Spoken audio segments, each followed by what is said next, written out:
Hello and welcome. I'm excited to introduce you to this episode of Viewpoint on the Ask Krishna channel. Today I'm speaking with an individual who is known for his ocean of knowledge. He's known for his humility and humbleness and for his strong opinions on spiritual and philosophical topics.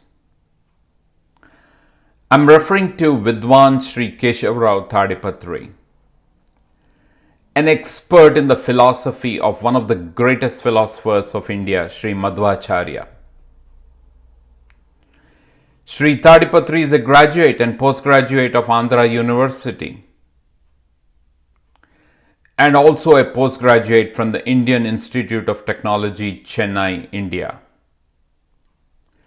Having lived in the US for almost 40 years now, Shri Tadipatri is exposed to the Western and Eastern cultures and can skillfully explain the philosophical topics in plain English.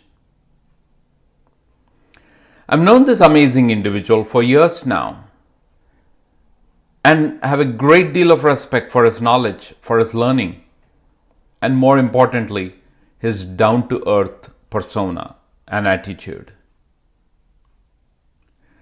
The discussion we are going to have now is to go into the depths on the topic of karma.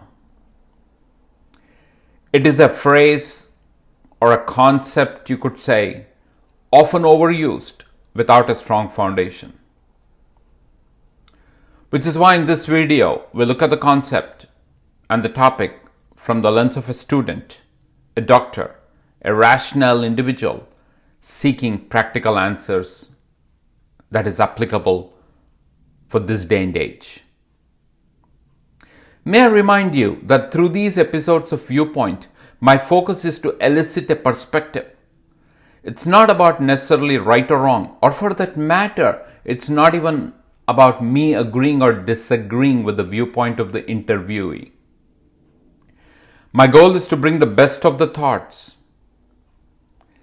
and then let you further contemplate and come to your own conclusions. And through the videos that you see every week, hopefully that helps you come to those conclusions in a rational manner. Without further delay, please join me on this dialogue with Shri Keshav Tadipatri. One last thing, before we go further, don't forget to subscribe to the Ask Krishna channel and support this channel to have many more of these spiritually rich videos that allow you to live a life of faith, free from fear, and live a life of common sense and rationality. Let's talk to Shri Keshav Tadipatri. Thank you, sir. Thank you so much for taking some time. I know you are traveling quite a bit, and congratulations on the recent festivities at your home. So glad you took some time to talk on a very important topic today about karma. Harihi Om Shri Gurubhyo Namaha. That's my pleasure. It's always enjoyable to share whatever little I know. Krishna, Krishna. So as we were discussing just before we started the recording, there is no right or wrong answer. It's about your perspectives. Yes. Based on whatever you can share and everything that you can share. Sure. And the intention is not about challenging or anything. It is just to elicit an opinion and a viewpoint. Sure. So let us start with something very practical. Karma seems to be a extremely misused word. Everybody seems to say, at least know about the word karma. In fact, I checked it. It's even in the English language dictionary as well. So let us start from very basic for the contemporary student of today, for the rational student of today, for the doctor of today. What does karma mean? Karma, as you said, yes, is not only a lot misunderstood word. Even the translation is karma action. So action, what is action? We have so many kinds of actions are there. Basically, karma is nothing but what a person is supposed to do as his duty towards the society or towards Paramatma. So basically it is both self-evolving and also utilization and use for the society. So it's not just any action, but it is some action which is done with a purpose and a goal, but that has to be divided into two ways. Now basically in Shastras, when we talk about karma, we are talking about the karmas that are related to a person's progress towards the spiritual attainment. So the karma word that is used in Shastras is in a spiritual realm, but it is not limited to that. Even in our materialistic world, whatever we do, all that we do, it has to be directed towards the benefit of the society, upliftment of the society, and upliftment of the self. They should not be at conflict with each other. They should go hand in glove, and they should never have a conflict. So the karma basically is nothing but any act that is performed with a purpose for the benefit of the society and also for the spiritual upliftment of oneself. How would you then differentiate between karma and karma yoga then? Yeah. Karma yoga, basically yoga means jnana upaya, basically a technique. So karma yoga is a word that is used because yoga is jnana upaya. Karma and jnana are so interlinked. So this karma yoga actually tells us, hey, when you do the action, be aware of what you are doing, why you are doing. In fact, there's a very interesting thing. People always ask, did karma come first or did jnana come first? Which is the first one? And to seek the answer for that, we have to do a little bit of contemplation on that. Karma, basically, when you want to do something, you should need jnana for that, because if you don't know what to do, how to do, where to do, all this, so you say, jnana is needed, so jnana comes first and then karma. Then to acquire the jnana, you have to make an effort to get the jnana. So how can you get the jnana without karma? So you need karma to acquire that jnana. So it looks like an infinite loop. Okay, you need jnana to get karma, and you need karma to get jnana. So which is the one that is really the root? The answer for that, when you think about it, in our Shastras, they say both karma and jnana are anadi. When it becomes anadi, what happens? If you take an example, is the seed first or the plant first? When you say, seed first, no, without plant, how can you get the seed? Plant first, no, without seed. But we see the seed and the plant both. Maybe they both came together, we don't know when, only God knows. Same way, because both of these are beginningless, karma and jnana are interlinked. The sukshma jnana leads to sukshma karma, sukshma. So how it started, God only knows. There is no answer for that, but both are intertwined. Karma and jnana are intertwined. So the karma yoga is the karma that is performed with the help of the jnanopaya. The yoga is jnanopaya. That's why you call the karma yoga. And the interesting thing is, jnana yoga needs karma, karma yoga needs jnana. Actually, in Bhagavad Gita, Shri Krishna clarifies this. There is no such thing as a pure jnana or pure karma, but there are two kinds of people. Jnana yogi will do jnana yoga. The moment you say that, it has a jnana prachurya. That means there is more amount of jnana, but karma is always there behind it. Karma yoga means there is more amount of karma, but jnana is right behind it. So karma yoga includes jnana in that. Karma means just you are saying karma, but when you add the word yoga, it becomes more meaningful. This karma yoga is going along with the jnana there. So that's why it's called yoga, karma yoga and jnana yoga.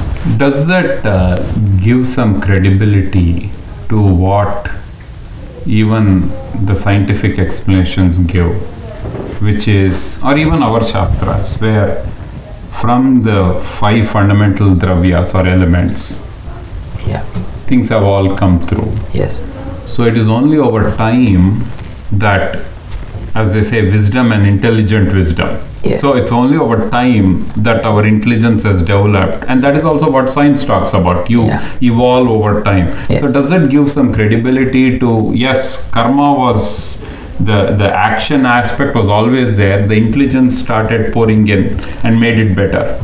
See, that's why I said, when you say intelligent and wisdom, basically there is no intelligence excluding the wisdom. There is no wisdom excluding the intelligence. They go hand in glove. Yeah. So one fills the other. Same way, as you said, there are Prakriti. Actually in Bhagavad Gita, Prakriti Jair Gunahi, Krishna says that. So the Prakriti always says, as you said, it fills in. The credibility comes because they are mutually fulfilling each other. That's why the credibility is even more. Because if they are standalone, hey, should I go here or should I go here? We are always in dilemma. But when they are mutually fulfilling, it gives more credibility and it gives more comfort also. We feel comfortable going there. What I liked in your opening when you said about karma was you said an action performed for the betterment of the society, for the betterment of the people. Yeah. And I noticed that you did not use the word God anywhere there. That's where you started. Yeah. But then if you continue on that path, where did God come in between? Because you lead from karma, jnana to bhakti then. Yeah. So where did God come in between for karma then? Yeah. If you notice in our own experience, sometimes we go to a place and we don't even know the person. The person is so favorable to you. In another place you go, you are so nice to the person, but still the person is rude to you. So your experience tells you, there is something that is beyond me, beyond that person also, that is acting inside everybody. So the God comes into picture because he is the driving force for everybody. So how we think of the God, hey, I have no hand in this one, but things are happening.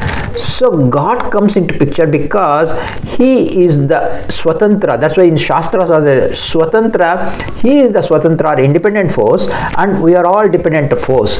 So when we please everybody, the God who is resident inside everybody also gets pleased. That's why God says, always do Sangha Upaya or Samaja Upakara. So Samaja Upakara is prescribed by God because he says, all these are my creation. So I am indwelling in everybody. If you please everybody, all good people, but there's always a conflict. Hey, there is a good person and a bad person. I cannot please both. Whom should I please? That's where the God comes. God says, okay, I drive people based on their inherent nature, but your duty is always to please the good, because the good will progress in the path of the good, the evil will progress in the path of the evil. So where does the God come into picture? Because of our lack of independence and because of something invisible, we call invisible hand. That's where it's acting. So when we go towards the society and see the indwelling force, that's where God comes into picture. And because it is something beyond our pratyaksha, we take refuge in Shastras. The scriptures will give us guidance how to look for God, where to see God, how to understand God. I'll deviate a little bit onto Shastras, but I'll come back to karma in a second again. Sure. For somebody who hasn't had the time and who has not, fortunately or unfortunately, invested the time to learn about Shastras and everything, how would they even reconcile all of this? Because some are fortunate, at least to, you could say God's grace, they have picked it up later at least, or some from childhood. But for somebody who's going on doing a real good job in their daily life, how would they even reconcile this? And I'll come back to karma. Sure, definitely. It's a very interesting question. But in Bhagavata, there's an interesting event. It comes actually in 11th Skanda, where it talks about 24 teachers, and Avadhuta tells that. So even for a person who has not studied the Shastras, there are things like, these 24 gurus, they can learn from the sky, from the waters, from Panchabhutas, and also from ocean, and also from another Ajagara, basically a python, everything. So there is everything around us. So a person who has not invested any time in Shastras or studying Shastras under a guru, still if he has the manana, what we call manana capacity, that means he can think, he can analyze, because the God has given us brain. So even if he has not invested the time in Shastras, the moment he starts thinking about it, okay, what is these things, why things are happening, why these things are happening, the manana itself itself can give him lot of answers, and that probably may turn him towards, I have not seen this, okay, I have these questions and I saw the answers, but these are also well explained in Shastra. So that can turn him towards, the moment the person starts this manana process, it can turn him towards the Shastra. Hey, let me see what is there. So curiosity. So he can turn towards the Shastra. So there is an entry point. Somebody may, as you said, fortunate to learn all through the life. Somebody can enter it maybe at the middle age, maybe at the retirement age. There are people who started learning Shastras after they retired. Of course, it's not the best way to do it, but still it is also a way to do it. Yeah, exactly. Let's go back now. Karma, as you said, the whole concept of karma jnana is anadi, always was there, always comes through, which immediately says, now that means it also factors the life before it was in this body. Yes. Because it was always there. Yes. So that's kind of how you also justify there was always something before this as well. Yes. So we have all heard this term, or many have heard this term about prarabdha and all of that. Yes. So just share for the audience what these different types of karma are. Yes. And I know I'll take you through a different spot once you share me that. Very good. Yeah, it's a very nice one, because as I said, cause and effect chain, basically. Whenever you see something is happening, you say, oh, there must be a cause behind it.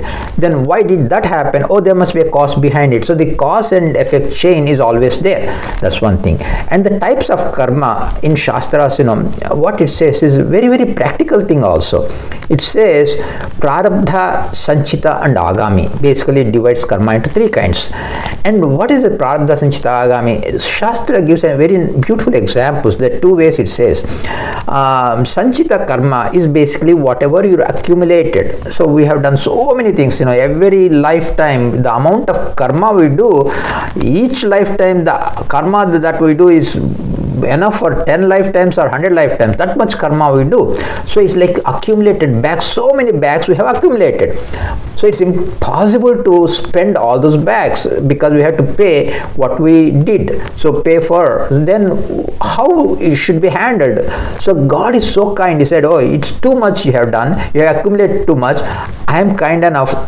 Out of like thousands of bags you have accumulated, I'll open maybe 5 bags, 10 bags, and basically it's equivalent of, okay, these open bags is one that person has to go through. That's called prarabdha. Prarabdha means that's also like what you have accumulated, but what you are destined to go through. So you're forced to prarabdham avashyam anubhoktavyam. This is what the Shastra says. So everybody has to, even aparoksha jnani has to finish the prarabdha. Until the prarabdha is completely spent off, the person even cannot go to the liberated state.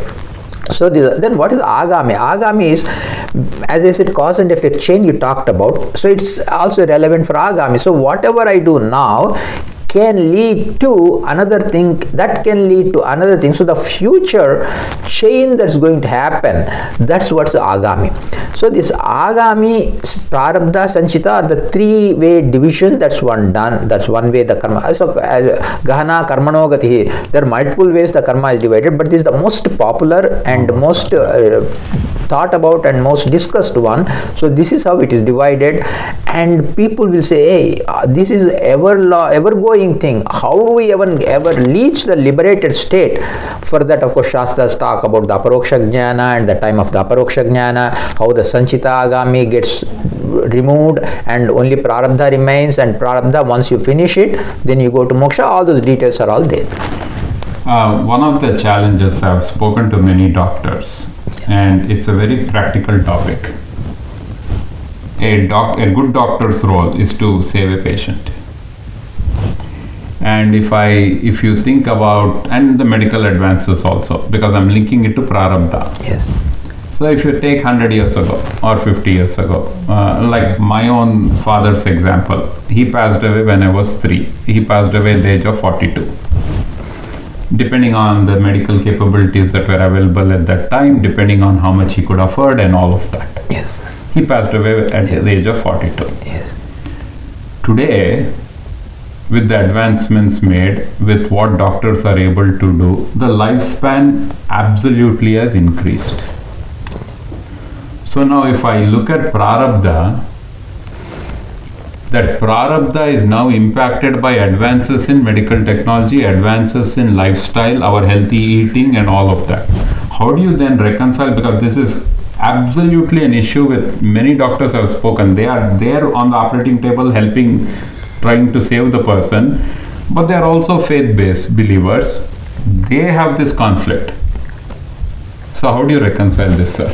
Yeah, very interesting. Again, no right or wrong, it's your viewpoint. Yeah, definitely. In fact, this is a very practical, because actually if you went back to your father or grandfather or maybe 2-3 generations, but if you go back several generations, there were people who lived for a very long time. For example, if you take Vadraj Swami, he lived for 120 years.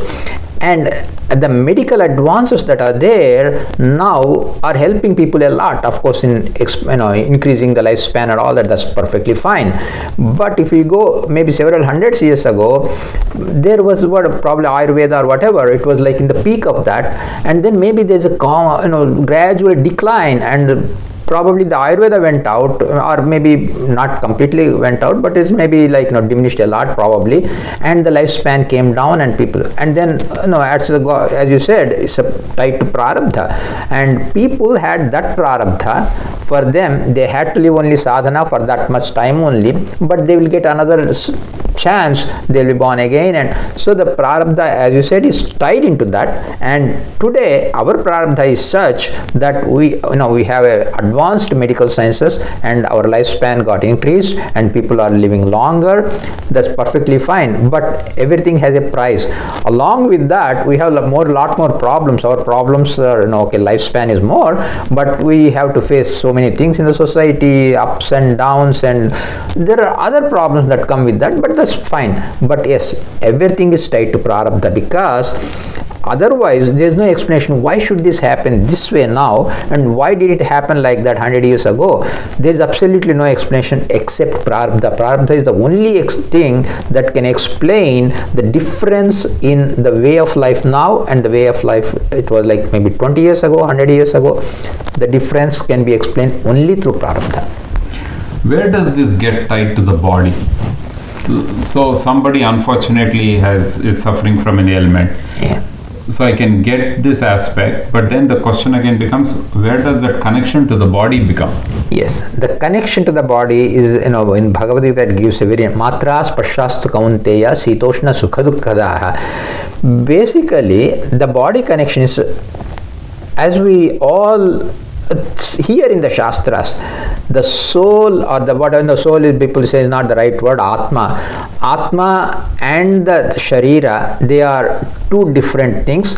And Atma, as long as it is there in the body, it has the abhimana. It says, hey, this is my body, this is mine. So even if like a small nail or anything hits, it feels the pain, because we have the abhimana or the attachment for that. I'll give you a very nice example for this. Suppose we own a house, and that house, we love the house, we do so many things. If any small thing broke down in the house or anything happened to the house, we feel so bad, and immediately go repair the house, fix everything, we take care of the house. If anything happens to the house, we feel it hurting us. And suppose we sell the house to somebody. We sold the house. After 1 week after selling the house, somebody comes and tells the house got burnt. Thank God I sold the house. It's the same house. Before you sold the house, if the house gets burnt, you feel all the pain. But the same house, after you sold, it get burnt, you say, thank God I sold the house and now it got burnt. The same thing happened to the same house, but your reaction is too different. Why? Because of the abhimana. When before you sold the house, you had full abhimana for the house. After you sold the house, you got rid of the abhimana, so you don't feel the pain. Same thing. If the body, if the soul is so, or the Atma is so matured, so high and matured enough, and it says, I am different from the body, the Atma will not feel anything. In fact, there are the cases where people talk about the yogis who say, perform the heart surgery for me without anesthesia. So even without anesthesia, they could bear the pain because they said the pain is not for me, it's for the body, and they could detach their attachment or the abhimana for the body. So the body, Sharira and Atma Sambandha is like a house. We are living in the Sharira, that's like our house, but we are so attached. Imagine if the house somewhere is there and you are walking around, you are not carrying the house with you, but this house, Atma is carrying everywhere. This is a house that you go take everywhere. So that's why you are so attached to this. The attachment is the cause for the pain or the pleasure or everything. Whatever happens to the body, you feel that it's happening to you. How does some who are unfortunate, who probably have whatever challenges, right? How do they reconcile then this? Because they would be like, in this life, I didn't do any of this. Yes. All this you can keep explaining to me, but the fact is, look, I'm having a trouble walking by birth. I've had this. How do they even reconcile this? Yeah, a very nice question. Sharira madhya khalu dharma sadhanam, we hear that. This Sharira, even though it's like a house or whatever, is different from Atma.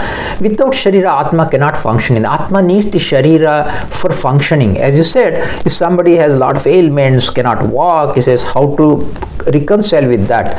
Actually, I don't want to mention name, but I know a friend of mine who has a lot of physical handicap, and at some point he couldn't sit or he couldn't do anything, but he's always smiling, he's always happy, because he molded his life in such a way that he is doing something that he likes, and that he is filling his life with activities that please him. Okay, I am prevented from so many activities, I cannot walk, I cannot do this, but if the person develops a positive thinking, well, what I can do, then he feels a lot more relieved. He says, well, I cannot do so many things, but I can do so many things.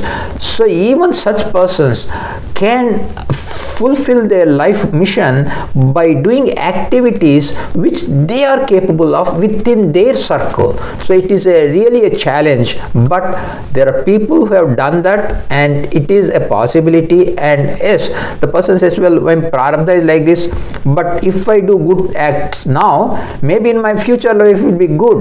And there's a beautiful sloka in Bhagavad Gita, nasato vidyate bhavo na bhavo vidyate satah.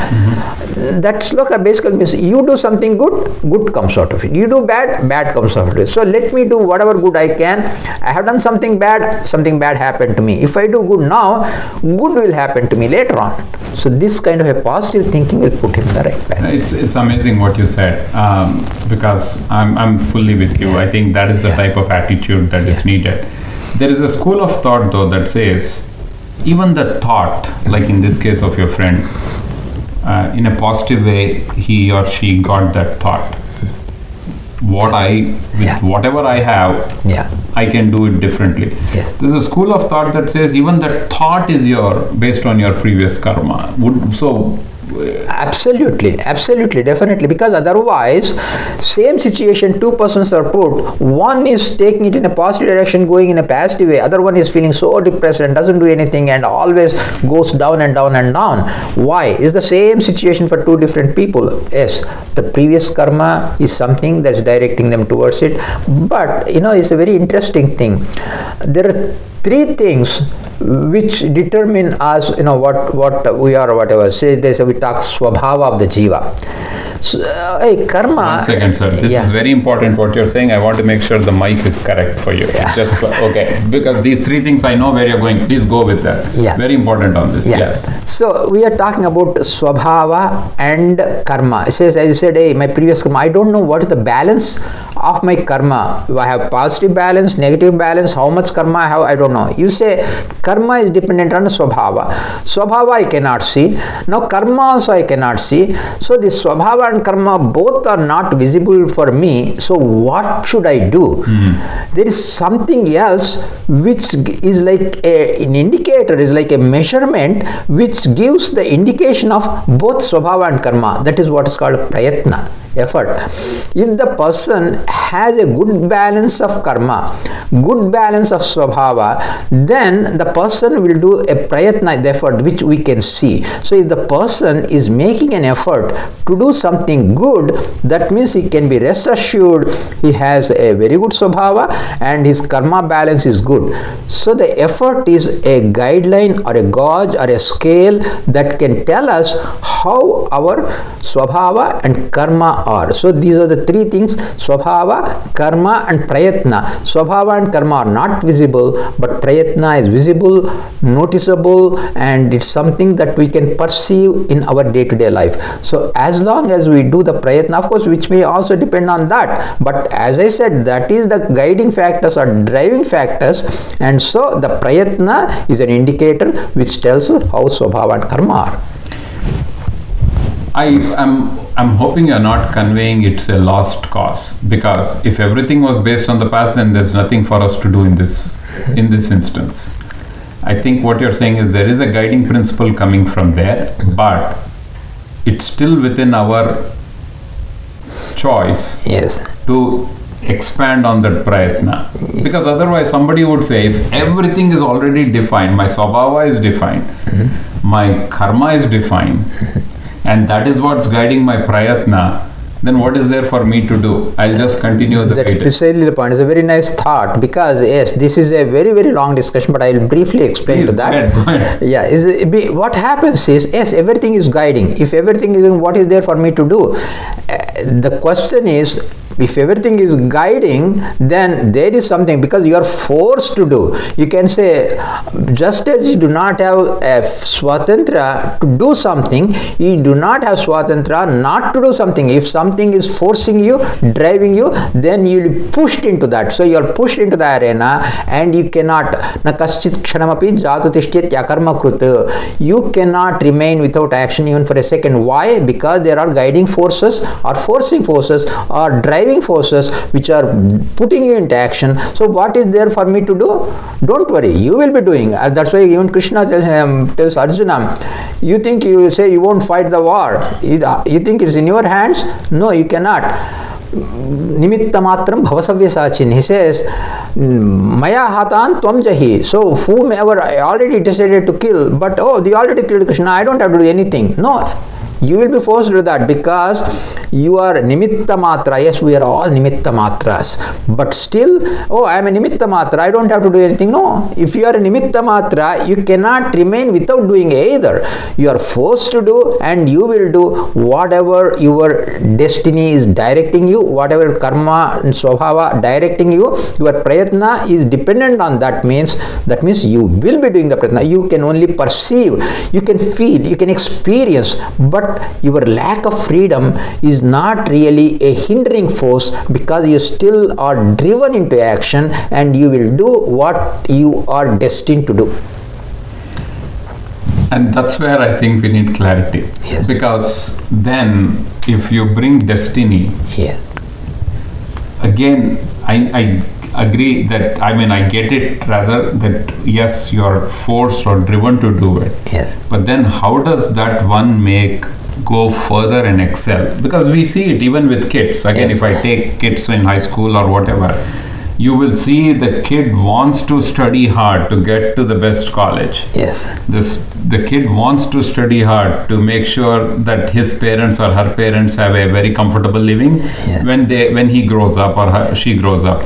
So where is that drive then, if you are forced to do only what is already destined? Exactly. This is a very nice question, because you are forced to do what you are destined, all right, but you cannot see the future. So what is driving you is your inability to see into the future. Will say, it is in my hands. You get that feeling, though it may be a false feeling, that drives you into force. So it's in my hands. I can, because if I want to lift a fruit, I can lift the fruit. Everything is in my control. This feeling comes in. But imagine, unless the brain sends a signal, you are not actually carrying the signal from the brain to the hand. The brain is sending the signal, and someone is actually sending the signal and lifting the hand. What if you have paralysis? What if the signal, the nervous system is not functioning, it won't happen. So it is immaterial whether you have free will or not. As long as you don't know the future and you get the feeling that I am doing it, that feeling comes in. But that maturity, when you rise higher and higher and higher, you see the invisible hand, and even though you have no free will, you still will be doing the action, but the way you do it will differ. In a very interesting thing, because in Vaideva Avatarisa Madhvacharya, he says, such a high level person, Vaideva does so many activities. He says, Naham karta, harik karta, tat puja, karma chakram. I am not the doer, God is the doer. But he is doing so many activities, but still he felt. So where is the difference? The difference is he matured to such a level that he sees that he doesn't have free will, only God has the free will, but still he does so many activities because he is seeing the God driving him. So something else driving him does not prevent him from doing into an action. So something is not in my hand is only applicable to the extent that I cannot do it with full free will, but I can still do it as a dependent doer. So I am a doer still, because the Jivopi Karta, in Brahma Sutra it says Jivopi Karta. Jiva is also a Karta, but he is a dependent Karta. That Api Shabda will tell that he is also a doer, but he is not an independent or Swatantra Karta, but he is a Aswatantra Karta. He is still the doer.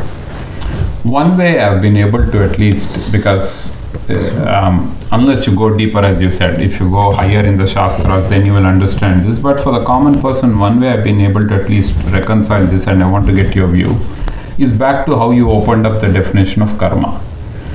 Because as you are a doer, as long as you link that action to the betterment, then yes, even if you feel you're doing it, keep doing it more for the betterment. Yes. Yes. And if you feel that you're doing it more, yes, even if that gives a motive, yes, you're doing it, I need to excel. Yes. And the motive, as you said, there is a very nice word, because the motive, the person has the motive giver is someone else, but it doesn't matter. Correct. Exactly. Motive is there. If the motive giver is someone else, it's fine, let it be. Correct. But I have this motive. So what you see, what you are having it. Got it. Yeah. Now I will change this karma discussion. Let's go a little bit into, again, some practical things that happen. Sure. Killing is clearly said to be if I were to use the word bad action or sin, whatever you may want to use it is said that. Heinous act. Heinous act. But the definition seems to be very, very grey. Exactly. We happily pluck plants or fruits and we eat. Yes. And in a war, you kill the enemy. Yes. So how, again, give some insights. It's beautiful, because always in Shastras, or practically also, what matters is the intention. So when you say, as you said, killing is good or bad, I said immediately people say, killing what, why, where, when. So the other questions surround it. So when you define the killing along with the peripheral aspects, then you say, then I know, because you cannot say killing is bad. Wait a minute. As you said, we pluck the plants. Well, if I don't pluck the plants and eat, I am going to die. So I need food for survival. So of course in Shastras they have different ways of handling it, and they do whatever Vaishwadeva and things like that they define to get rid of the sins of while doing this. But still practically, if you look at it, unless I have the food, I cannot survive. So for Shariram Adhya Khalu Dharma Sadhana, for me to do the sadhana, I need the body. For maintaining the body, Dehayatra, I need to kill certain things. Well, what I do is, it's not for killing is not killing for the sake of killing, but is killing for the sake of my survival.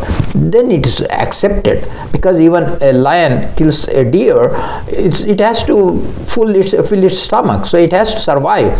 So this survival is something that is justified in Shastras and practically also. Is both.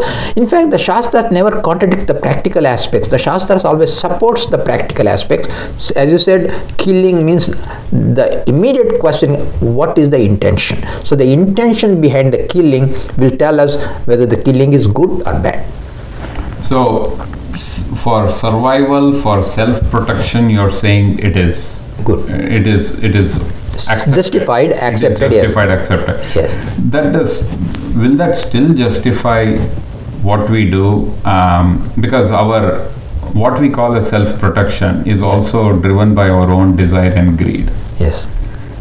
Simple example, we all live in houses, yes. But to live in that house, we probably killed maybe around a few hundreds of snakes in the ground and different insects and everything. Yes. So that is also driven by our desire and greed then. So how does that justify survival? Yes, that is how it justifies our survival is basically our definition is, that's why Ahimsa, we talk about Ahimsa. Ahimsa paramo dharma, a lot of people quote this, is quoted out of context. Ahimsa paramo dharma, in Mahabharata it comes and after it says, but it is only for certain aspects, like because this comes for a Kshatriya, Ahimsa paramo dharma doesn't apply. So is paramo dharma for people who choose a certain type of life. For me, I'm a Kshatriya, I have to go and kill somebody to protect somebody, a good person, then I have to do Ahimsa.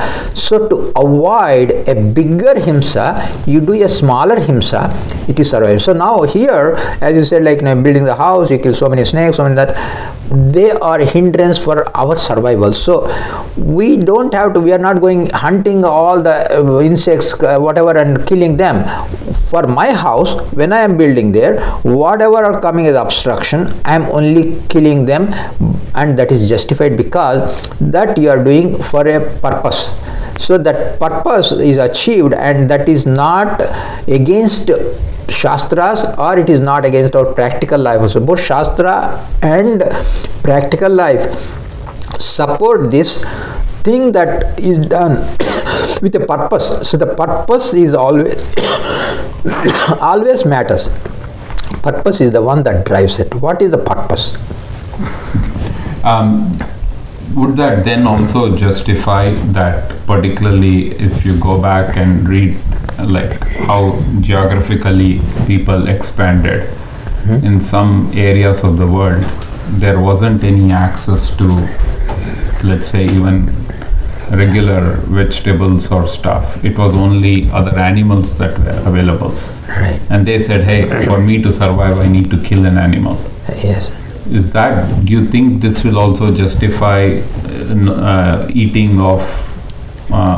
Yes, it is justified because this prey and predator is something that has come into the nature as a natural process. There are certain preys and there are certain predators. Always, if you see in the creation, the God's creation, there's a peculiar thing. The predators are less in number compared to its own prey. For example, if you take a blue whale or something, it does, it feeds on some small whatever things that are there. The blue whales are much less in number, but what it feeds on, its prey is huge, humongous, millions and billions in number. So the God has given that balance in the creation that always the predators are less in number and the preys are more in number. So this is the cycle of life. It's all justified, and it is practical thing both from materialistic point of view and also from spiritual point of view. It is justified, but always there is what is called a common sense. People cannot I am justified to do anything and just go and for example, meaningless wars, aimless wars, they are not justified. If there is a war, for example, Mahabharata war that happened is dharma yuddha. For the sake of protection of dharma, if something happens, then it is justified. If it's for the sake of power, if it's for the sake of selfishness, if it's for the sake of destruction of a part of the society, then that's not justified. So it's always common sense plays a big role in this. Again, I'll deviate a little bit. You mentioned Mahabharata, you mentioned Vadiraj Swami, you mentioned Madhvacharya. Yeah. Why is it, sir, that our references stop hundreds of years ago, thousands of years ago? It almost appears that like after that we haven't had any pious people, or we haven't had any good examples to quote. We always go back to the Mahabharata, we always go back to Prahlada, we always go back to Krishna, Rama, or at the most we go to Madhvacharya, Shankara, Ramanuja. Why is it stopped over there? The reason is this, is a very good question, because they were documented. So the documented evidences that were there had very nice references. So even though it happened maybe 1,000 years ago, 10,000 years ago, 100,000 years ago, they are relevant to us even now because they have a very good message. That's why. But it doesn't mean it stopped right now, because for example, Satyadhyana Tirtha, he came only about 100 years ago, and he has also set up a very good example. So there are people who are, probably we don't know, there may be people who live in current times who led saintly life or still leading saintly life. We do not look at them because they are not documented as well as these epics were documented, because the epics are documented by great personalities in a very beautiful way, and which can last for several generations, even thousands of years to come. And the way they were documented are so impressive that we keep quoting them. And that doesn't mean today there are no good people or no saintly people. They are nice, saintly, good, wonderful people. Even today they are also giving good examples. We may see somebody in a remote village, someone living a very nice life, but nobody may know about that person.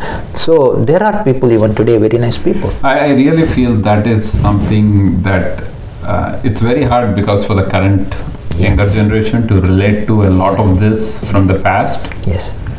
Because it seems more mythological. Yes. Versus if there were more current relevant examples, it's easy for them to connect. Because it's very hard for somebody now to connect a war being fought with a bow and arrow. Yes. And war being stopped in between. Yes. And to hear Bhagavad Gita. Yes. That's why, like a container and the contained. All this you said, like the wars, they have war, whatever epics or stories that are there, they are like containers. So the messages in them is what is the contained. So we are interested in the message. Actually, okay, the other things that happened, they are also relevant to us, but for a common man, the content, what is the message that I'm going to, for the message, okay, let me ignore all the other things. So common man can say, I'm ignoring all that, but the message, I'll take the message. Message is good. It is relevant even today. So I may not relate to, as you said, bow and arrow or whatever, all those remote, those things, but the message is relevant even today for me. So the person can go with a common man can go with the messages that are in there. Got it. Okay, let's come back to karma then. I'll come back to karma. Does karma apply to animals as well? Karma applies to very sukshma, because the animals, what is karma? As I said, with intention, the animals do not have the thinking power. So basically they are not bound by the karmas, because they do not know what is, hey, let me do this way, let me do that way. Oh, this if I do that is a benefit for the society. This kind of a thought is not there for the animals. So the karma theory does not apply to the animals as such. But if someone, for example, like a Jadabharta case, he became like, again I'm giving a reference just to understand the concept. So when he was born as a deer, he remembered his prior life, and he says, oh, okay, I have done that, I have done this, so let me just end this life in a peaceful way and just go. So that at that time, the person has the ability to think even in that deer's body. So that means that time it probably is applicable for that person, because the person is able to think. So if the animal, that's an exceptional case. Most of the cases, as I said, they do not have the capacity to think. So the karma theory as such doesn't apply for them. Is that because some would say, well, they are free from karma, they are actually in a liberated state? Actually, that because it doesn't apply to them, it can become like they are in a liberated. No, it's a very nice question, because actually in Bhagavad Gita it comes at one place.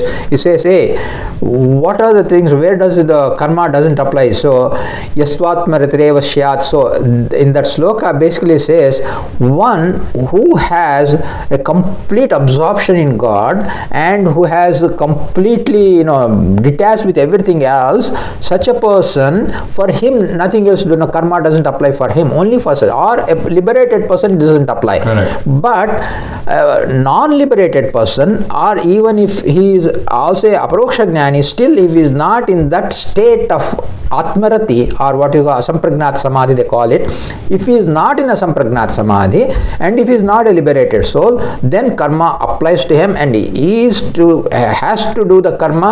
It doesn't matter if he is a jnani or not jnani, everybody is forced to do karma until they get liberated. So karma is a binding thing for everybody. They have to do karma. Since you used a couple of times Bhagavatam and all the different examples, how do you, sir, look at the whole Gajendra Moksha aspect? Because that had to do with karma as well. Yes. As you know, the Gajendra Moksha, the elephant and the crocodile basically earlier were two Gandharvas who were cursed and to be born take this body. So the prarabdha is driving not in this body of elephant and the crocodile itself, but even earlier. So they had whatever their prarabdha karma, based on the prarabdha karma they did some mistakes and they were cursed to have this elephant body and the crocodile body.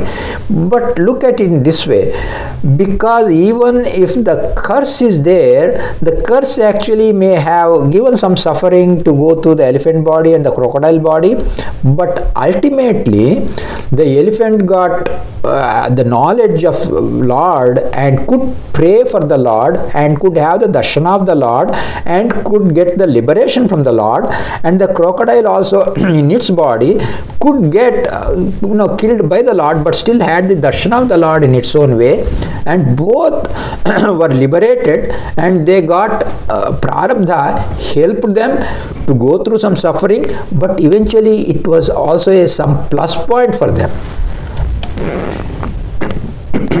How does also, so clearly there was a backstory to that, and that's why you can justify that. But there's also incidences, whether it's Ajamila or whatever, you can take many such incidences where you really don't need to do any of this, but at the last moment you remember Narayana or Krishna and you are, it's almost like everything gets wiped out. How is that justified? Is actually misconception. A lot of people have that Ajamila think of Narayana and then he got liberated. Exactly. But actually, you have to read full details about that.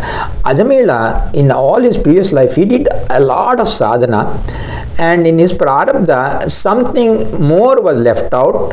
So that sadhana had to be done.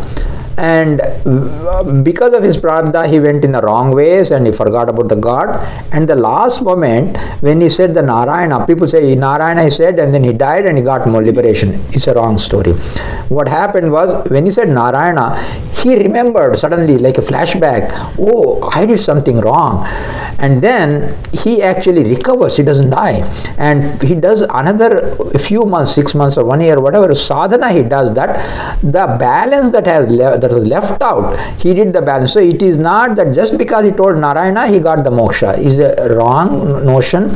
He did a lot of his previous sadhana, and the leftover is what is accomplished by this Antyakala Smarana. Actually, in Bhagavad Gita, Krishna says only when he blesses somebody, he gives the Antyakala Smarana. Otherwise, it's not that everybody, if I get Antyakala Smarana, last minute life, I get liberated. But if you have not thought of God all your life, Antyakala Smarana, how will it come? It won't come. In fact, even people who lived with all the God's life in that, last minute they may not even think of God.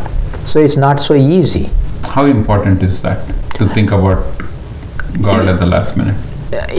In fact, it is very, very important, but it is not in our hands. As I said, everything is in God's hands. So that means if you are really destined to be liberated, then God will give you Antyakala Smarana and take you. So it is only a indicator or a signal. For example, if the trains are coming, you give the signal, the train comes.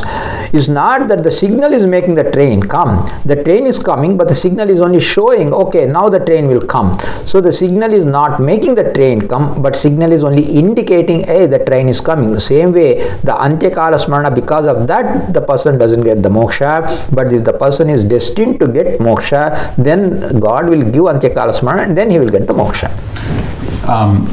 Is moksha, so English language, liberation, yeah. Simple translation, Yeah. right? Yeah. But do you really think it goes to a physical place? The Atma goes to a physical place? No, not really, because what is more, first of all, is a liberation. What is liberation? Different people have different definitions, but the most acceptable or most understandable is what is liberation means muktir naija sukhanubhuti. And also it says anyatha rupam hitva swarupena vyavasthiti. Basically, all the preventing forces, all the binding forces are gotten rid of, and the jiva or the atma experiences the inherent bliss, whatever is already in there. It's prevented by so many external forces. The moment the bondage goes, the bandha goes, the bondage leaves means liberation comes. So liberation comes means the jiva or atma experiences the inherent bliss which is already there, and now is fully experienced because all the binding forces are removed. That is what is liberation. So liberation is, you don't need a physical place, because even here there may be a liberated soul floating in here but having the inherent bliss. So it doesn't need a physical place, but there can be a place where the liberated souls can go. That's possible, but it's not needed. And so I am glad you said that also, because otherwise that becomes another mystical big concept. Mystical concept, which is again fine for some who are staunch believers, it's fine, but for the rational mind, again, that becomes a very confusing aspect of that. Yes. So I'm glad you said that there. What really happens in that? Can you just share, like, when can a person really think, okay, I'm reaching a liberated state? Is there an indication for that? No, absolutely not, because as I said, the body, the person, when you have the body, you have to think like that. No, because the body is still there. So the preventing force is there, because the body is a preventing force. I mean, there are two ways of looking at it. One is a practical way of it, as you said, a common man. For a common man, at least he can think that this body, whatever is physically visible, is one that is preventing from having that, because as long as you have the body, sickness will come and problems will come and the body is going to fall off one day. We know all of that. So this is actually a preventing force. But when we go into the Shastra, it goes much more depth. It actually talks about 4 kinds of body, like this is the most gross body, and then talk about Aniruddha Sharira and Linga Sharira. So Shastra explains in a much deeper level. But when you talk about for a common man, when will he know that he is in liberated state? The only time when he knows in liberated state is when all the binding forces, including this physical body, is removed. So as long as this physical body is there, there is no liberation. So people talk about Jivan Mukti. Jivan Mukti does not mean having the liberated state with this physical body. It is a meaningless thing. As long as this physical body is there, that means the Jiva or Atma is not liberated. And part of it is, I'm assuming you're saying, because of the attachment that the body continues to have. Yes. Yes.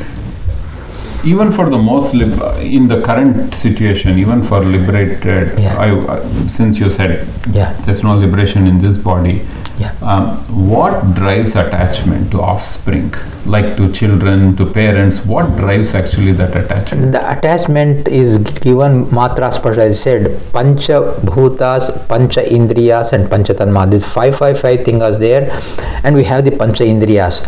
And the indriyas, or the sense organs, they have their vishaya or matter, which is nothing but the tanma, shabda, sparsha, rasa, rubha, sound, touch and all that. So the indriya is always connected. The indriyan indriyartheshu, so they always are connected. So what gives the attachment is because this sense organ has this vishaya and it draws it, so it's attracted. So that's why he says, actually, kurmo angani va. So like a turtle takes all the things things inside and covers within the shell. A person who has reached a high level, what he has to do is withdraw. That is what is called pratyahara, and also you withdraw. So what drives the people is the sense organs. As long as we have the sense organs, and as long as we have the matter for the sense organ, they feed on that, they get attracted. So the only way it can be taken out is to withdraw that from the matter. So separating the sense organ and matter, at least in case of bad and evil and prohibitive things, that's the key. It has to be done. Would you recommend for family attachments at some point? Yes, to the extent that what we call detached attachment. A lot of people talk of that, detached attachment. That means, oh, I am detached to my family, so I don't do anything for my family. It's not, because you have what is called kartavya, duty. So you have to do all your duty. You give the whatever importance is to be given, but as you know, the family is given by God, so you think of God even while you are involved with the family. You do whatever is needed for the family, but think of God in every aspect that you do in your family. In fact, there's a beautiful story, side story people talk about. A person says, like, he loved his wife very much, and she has a beautiful nose, and he says brings whatever every day some new, or not every day, every year or whatever, a beautiful ornament for her nose. And somebody asked the question, you think of in the nose, beautiful nose and the ornament, whoever created the nose and created your wife and created you, did you think of that God at any time? So that's what is important. So we have to see God in it. So even in family affairs, it's not that you have to give up your duty. You do all your duty, but while discharging your duty, think of God in everything that you do. That is what is actually most important thing. Very good, sir. It's been a real engaging conversation, as always. I'll close this with asking for some very practical advice, and I'll split it into multiple segments. Sure. So, somebody listening all of this, but let us now say, for a high schooler, how should that kid think about karma, and because the kid won't be spending all this time. Yes. So what do you suggest should become part of his or her life as a high schooler? Yeah, as a high school kid, he is leading his life pattern into the next stage. He's like as a gate where all his peers, he was playing around, whatever, all jumping around, playing around, having a lot of fun and everything, but he's going into a more responsible realm, what college or whatever is going to enter. So for a high school kid, he is entering a more responsibility. So he has now started to have an understanding of the responsibilities. Earlier on, his responsibilities were there but very minimal, and later on his responsibilities are going to be more. So he is at that juncture point. For a high school kid, the best advice that I can give is, let him have his clear goals, whatever goals are there, his practical life, but along with the goal, like a railway line, you have one line and the train cannot go in that one line. You need another line for the train to go two lines. So let him have all his practical goals, his aims in life and everything. Along with that, let him think of, all this has been given by some invisible force, the invisible hand. So I want to understand that invisible hand. So I will think of that invisible hand in my journey of life. So he puts another line so that his train of life can have more meaningful journey, and let him, whatever practically good for the society, his goals, his aims, his opportunities in life, let him do the progress, but along with that, let him combine the godly thoughts, the godly way of life, and that will give him strength of strength of mind, strength of body, everything. Because prayers, people do the prayers and they really experience some mental strength and physical strength being in their possession by doing these prayers. So as long as the high school kid realizes this importance of other aspects also, it will be good for him. And for a person who is in a wealth accumulation phase, married, kids, but he or she is in a wealth accumulation phase, what would that guidance look like? Because one thing, I'll also just give you one more context there. There is this, again, thought process that as you are growing up into that householder style, doing more rituals will help you with good karma. Yes. So how do you balance, and what would be your guidance there? Yeah, very nice question, because the wealth accumulation is for the sake of the family. People accumulate wealth, go jobs, do business or whatever they do. But if the person says, okay, how much is the limit? There's the person should say, okay, as long as I have this much, then I'm happy. So what we call contentment, the contentment he should develop. Okay, he's never content. Okay, I have this much wealth, I want more wealth, more wealth.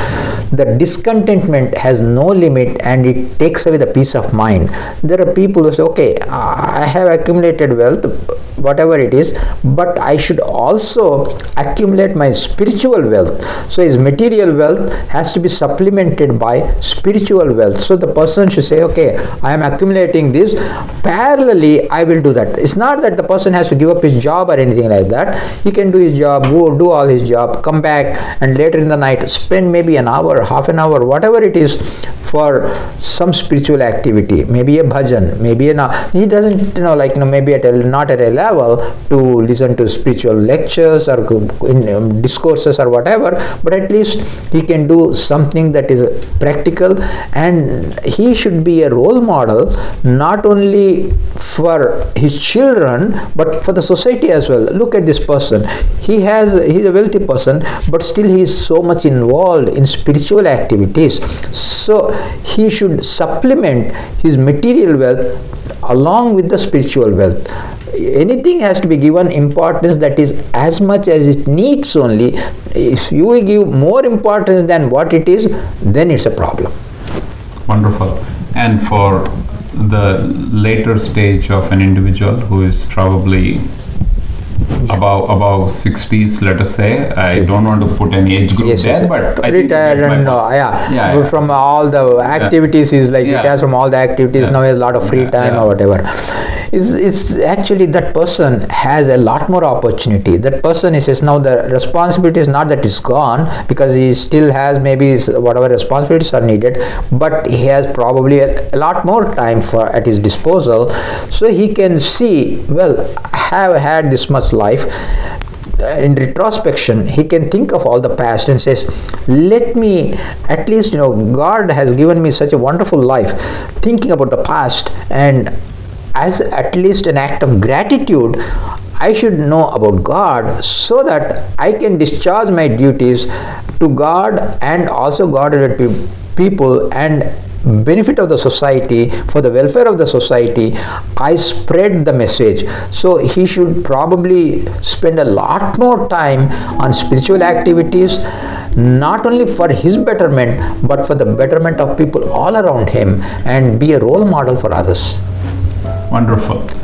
Thank you so much, sir. Thank you so much for this discussion. It's a pleasure. Thank you. Spent more than an hour, so thank you so much for this. I never realized the time. Thank you.